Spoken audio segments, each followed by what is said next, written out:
sikretong dito mo lang mapapakinggan.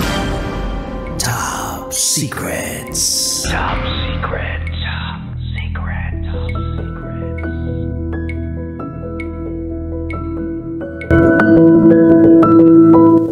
Hi Kabisyo, it's me once again, DJ Rakitera, ang inyong basa princess, ang tagapagprotekta at tagapagsiwalat ng inyong pinakatatagong sikreto. And welcome to the program, Top Secrets. Ang Top Secrets po na programa ay nabuo para sa mga kabisyo natin dyan na hindi gustong magsulat ng kanilang kwento, kundi gusto lang makapagbahagi ng kanilang sikreto sa paraang madadalian sila. So, mahirap na kasi yung magsulat ka, diba? Gagamit ka ng utak mo, yung pagkakasunod-sunod, diba? Tapos, kwento mo, ibabahagi mo pa. Mahirap na yung yung parte na magbabahagi ka ng kwento mo, pero biglang gagamitan mo pa ng parang somehow creativity mo. Oo, yung kung paano ka gumawa ng storya mismo. Pero itong pong programa na to, ay ginawa po para sa mga gusto lang talagang mag-express at makapagbahagi ng sekreto nila na hindi naman masyadong kinakailangan po ng, alam mo yun, pag-iisip kung paano pagagandahin yung storya. Totoo lang tayo. Direct to the point. Ito pong Top Secrets. At meron na po tayong caller on the line. Hello, magandang gabi sa iyo. Hello po, good evening. Good evening, anong pangalan mo? JC po. JC, taga saan ka? Taga-Aklan po. Taga-Aklan. Uy. Okay ba dyan ang weather? Medyo maulan po, ma'am. Maulan. Kailan ka huling naulanan? Kailan ka huling nabasa? Kailan ka nabasa? Last week. Last week. Nabasa talaga o nabasa? Both. Both! Ay! parang may ibig ka sabihin dun sa both mo. Sige, JC ng Aklan, di na ako magpapaligoy-ligoy pa. Ano?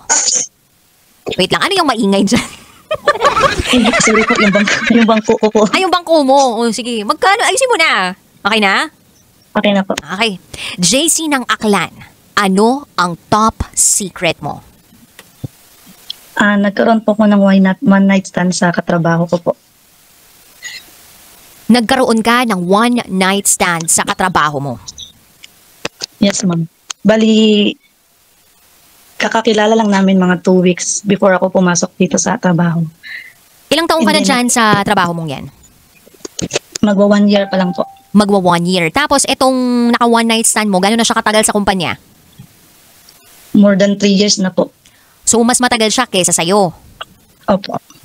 So paano nangyari na nag one night stand kayo? Bigla na lang bang napasok ang hotdog doon sa kuweba? Ganun ba yun?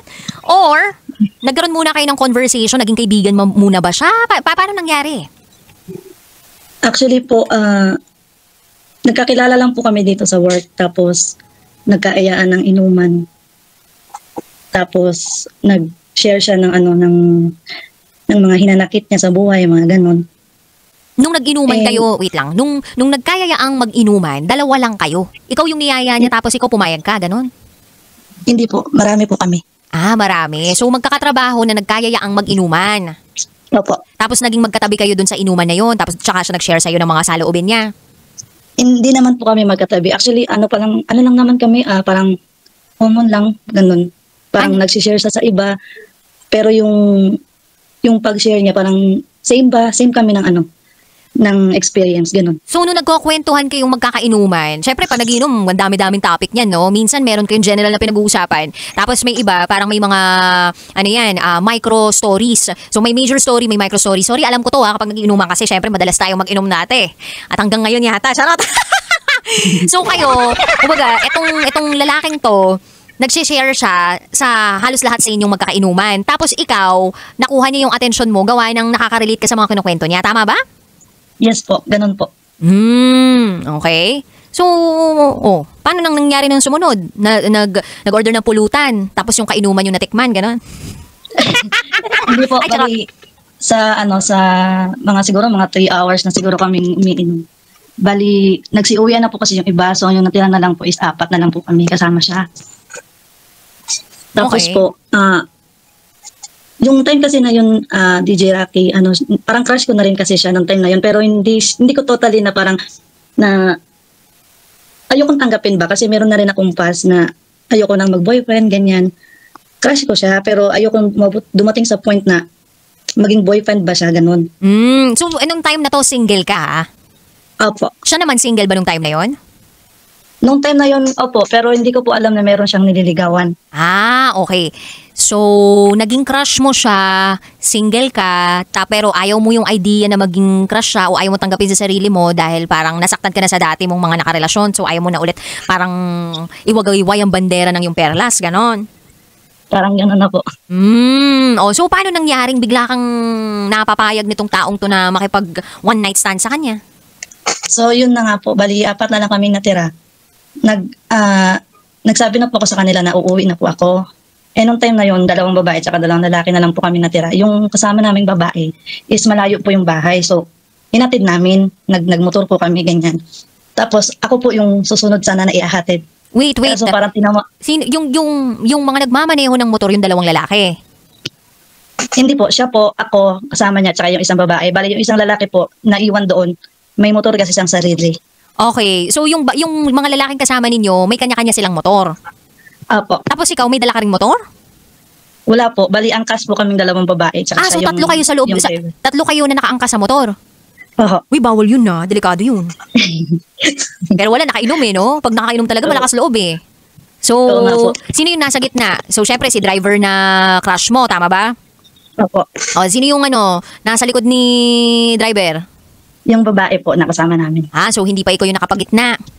Opo, kasi ayoko nga po talagang tumabi sa kanya. Ganon akong feeling. Kasi nga marupok ka. Alam mo na kapag tumabi ka, madikit yung mo sa niya, parang, ganon. Parang nakuryente tayo, ganon. Ay, nako! Makuryente. Sige. Naghatid kayo nung kaibigan nyo, nung katrabaho. Opo, bali na hatid na namin yung kasama naming babae. Tapos, sabi ko, doon na lang ako sa may kanto kasi yung bahay po namin is madilim papasok. So, parang hindi po makadaan yung sasakyan. Talagang tao lang po yung pwede.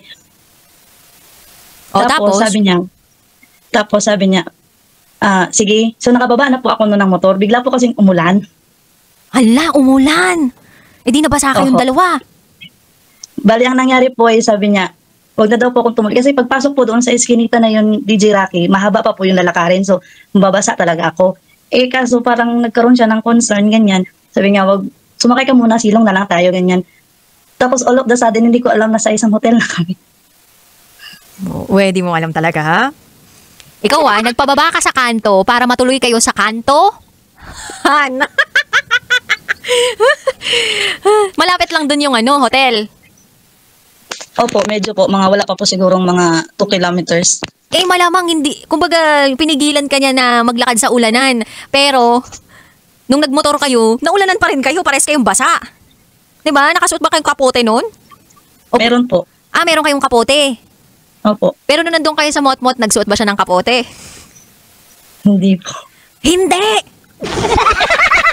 Yan po. Kasi biglaan. Pero nung time na napunta kayo sa motorist hotel, paano yung parang pag-aya niya sa'yo? Dinala ka na lang niya doon, tapos ikaw naman, bigla ka namang pumayag agad, binuka mo agad yung hindi dapat ibuka, ganun ba yun?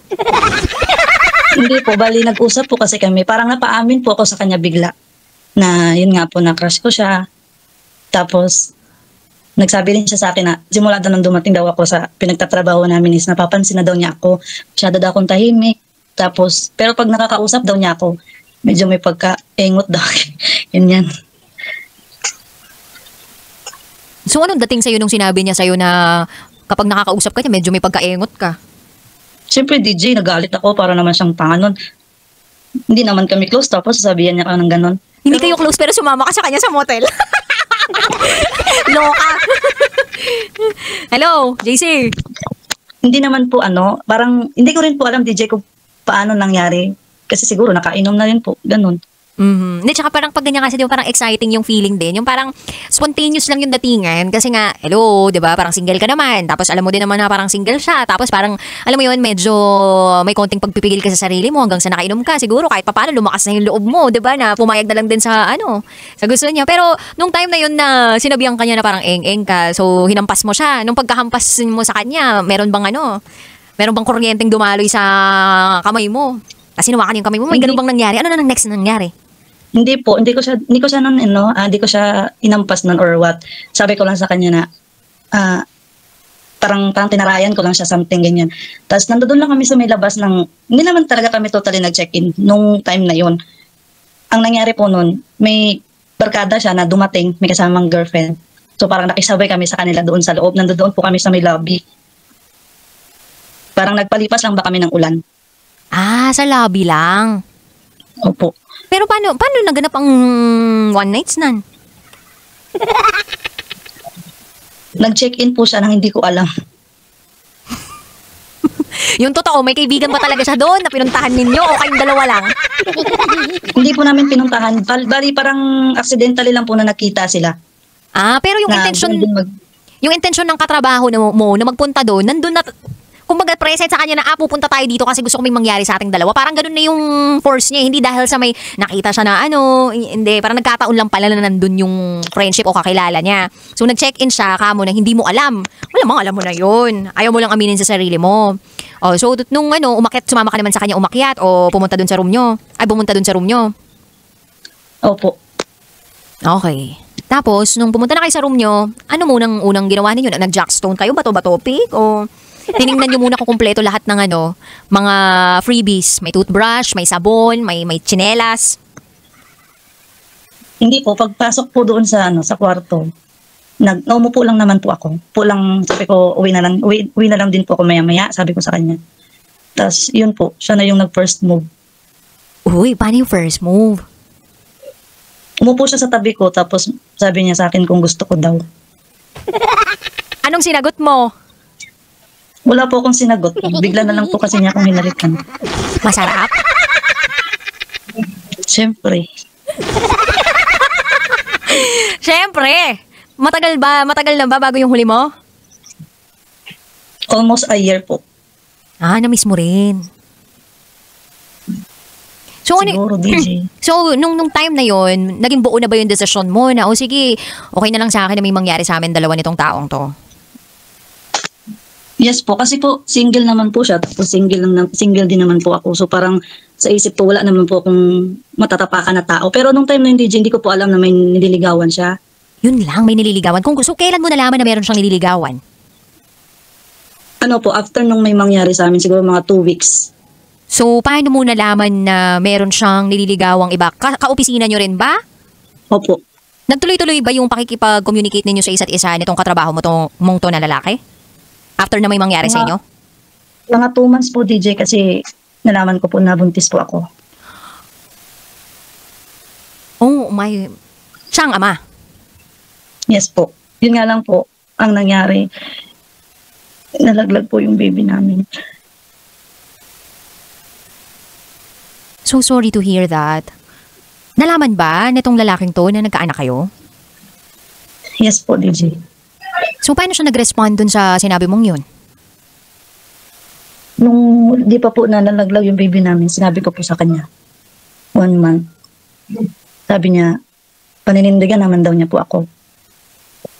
Tapos, tinanong ko siya paano yung nililigawan niya. Kasi, una pa lang kasi DJ, hindi naman po ako yung gusto niya. May gusto siyang iba, pero yun nga, sa kadahilan lang may nangyari sa amin, parang napilitan po siya, pero ayoko naman po ng ganun. Mhm. Dahil ba sana stress ka, kaya nawala si baby? Siguro po, kasi hindi po alam ng parents ko na may nangyaring ganun. Hindi ko na rin po pinaalam. So, nung nagpa-check up po kaming dalawa, okay naman po nung unang buwan. Kaso nung mga sumunod na weeks po, sabi nung doktor is mahina daw po yung kapit ng baby namin. Nung one day na nag-CR ako dito sa office namin, dinugo po ako. I'm really sorry to hear that. JC, alam ko medyo mabigat-bigat tong mga binahagi mo sa amin, no? Pero kailangan ko munang putulin ang ating call dahil magko-commercial break muna tayo.